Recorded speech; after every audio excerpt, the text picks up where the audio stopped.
అసలు భారతీయులకు బయట దేశాలలో భద్రత ఉందా? అది యుఎస్ఏ అయి ఉండొచ్చు, యూకే అయి ఉండొచ్చు, ఇంక ఎక్కడైనా అయి ఉండొచ్చు.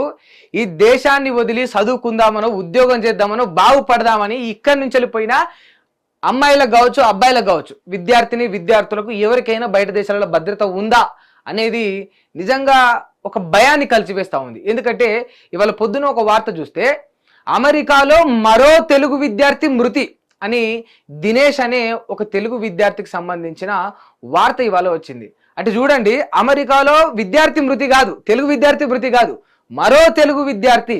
అంటే అట్లా ఎంతమంది చచ్చిపోతే ఎన్ని సావులు మనం చూస్తే ఇక మరో రాయాలే. బహువచనం ఎప్పుడు వస్తుంది? మరో అని మెన్షన్ ఎప్పుడు చేస్తాం? పలుమార్లు జరిగినప్పుడు, కంటిన్యూస్గా అవుతున్నప్పుడు అటువంటి పరిస్థితి ఇవాళ తెలుగు వాళ్ళకు కావచ్చు, భారతీయులకు కావచ్చు, బయట దేశాలలో ఆ పరిస్థితి నెలకొన్నది. ఇక్కడ నుంచి చదువుకుందామని ఆశపడి ఎన్నో కలలు కని తల్లిదండ్రులు అప్పు చేసి భూమి అమ్మి లోన్లు తీసుకొని ఇల్లు బంగారాలంతా తాకట్టు పెట్టి బయట దేశాలకు పంపిస్తూ ఉంటే ఇవాళ అక్కడ కొందరేమో నది ఒడ్డున తేలుతారు, కొందరేమో బ్రిడ్జీల కింద సంచిలలో దొరుకుతూ ఉన్నారు, ఇంకొందరేమో డైరెక్ట్ నడి రోడ్ల మీద కాల్చబడతా ఉన్నారు. మరి కారణాలు ఏమైనా అయిండొచ్చు. మరి ఒక బయట దేశాల నుంచి ఈ దేశానికి వచ్చిన వాళ్లకు మరి భారతీయులు ఏ రకంగా ఎంత క్రూరంగా చంపుతా ఉన్నారు, మరి ఇక్కడి నుంచి అక్కడ పోయిన మన భారతీయులకు ఎటువంటి పరిస్థితి నెలకొన్నది అనేది ఒకసారి చూసుకోవాలి. అంటే ఈ చావులు అనేవి సరే ఏడాదికి ఒక్కటి ఎప్పుడో జరిగింది, అది అనుకోకుండా జరిగిపోయింది, అందులో మన తప్పు కూడా ఉన్నది అనుకుంటే పర్లేదు.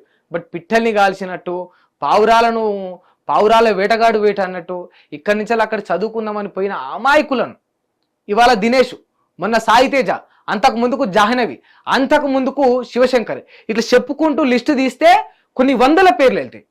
ఐఎమ్ సేయింగ్ అగైన్, వందల పేర్లు, 1, 2 కాదు, వందల పేర్లు. మన బిడ్డలు ఎన్నో కలలుగానే ఆడిగిపోతే ఆడ సచ్చి శివాలయుడికి తిరిగి వస్తే ఆ తండ్రుల గుండెలు ఎట్లా తట్టుకుంటాయి, ఆ కడుపు కోతను వాళ్ళు ఎట్లా భరించగలుగుతారు అనేది ఒకసారి ఆలోచన చేయాలి. దీనికి ఈ రకంగానే పరిష్కరిస్తామా అనే క్లారిటీ లేకపోయి ఉండొచ్చు, కానీ బట్ దేనికైనా ఒక పరిష్కారం అయితే ఉంటుంది. దానిపైన ఖచ్చితంగా మన భారతదేశ గవర్నమెంట్ దృష్టి సారించాలి. ఎందుకంటే ఎవరి కళలు, ఎవరి జీవితాలు, ఎవరి ఆశయాలు వాళ్ళకు ఉంటాయి కనుక వాళ్ళు పోతూ ఉంటారు, ఏదో ప్రయత్నం చేస్తూ ఉంటారు జీవితంలో ఒక మెట్టు ఎదగడానికి. అట్లా భవిష్యత్తులో అభివృద్ధి చెందడానికి పోయిన వాళ్ళు బ్రతికే లేకుండా చచ్చిపోయి శవాలుగా తిరిగి వస్తున్నారంటే ఇక అంతకంటే దౌర్భాగ్యం ఉండదు. ఇది నేను చెప్పింది కేవలం తెలుగు బిడ్డల పరిస్థితి మాత్రమే. ఇక నువ్వు గుజరాత్లో తీసుకో, మహారాష్ట్రలో తీసుకో, ఇంక ఎవరినైనా తీసుకో, ఢిల్లీ నుంచి తీసుకో, కేరళ నుంచి తీసుకో, తమిళనాడు నుంచి తీసుకో, ఎవరినైనా తీసుకో, ఇట్లా చచ్చిపోతున్న వాళ్ళ సంఖ్య దేశం నుండి పోయి పరాయి దేశాల్లో చదువుకునే వాళ్ళ సంఖ్య వందల మంది ఉన్నారు. అట్లా చదువుకుంటూ చచ్చిపోతున్న వాళ్ళు, ఉద్యోగాలు సంపాదించి బాగుపడ్డ వాళ్ళ సంఖ్య కాదు నేను చెప్పేది, చదువుతూ అక్కడికి పోయి కాల్పులలో చచ్చిపోయిన వాళ్ళు. ఇటువంటి పరిస్థితి నెలకొన్నది.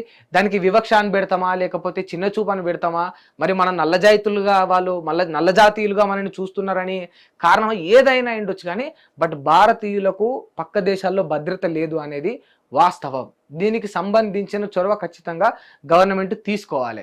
మరి అక్కడికి పోకుండా చేస్తారా, పోయినోడికి భద్రత కల్పిస్తారా, వాళ్ళతోటి మాట్లాడతారా, మరి ఇంక ఏం చేస్తారనేది ఇక మరి ప్రభుత్వాలకే తెలవాలి. కానీ బట్ భారతీయులకు భద్రత లేదు అనేది మాత్రం కళ్ళకు కట్టినట్టయితే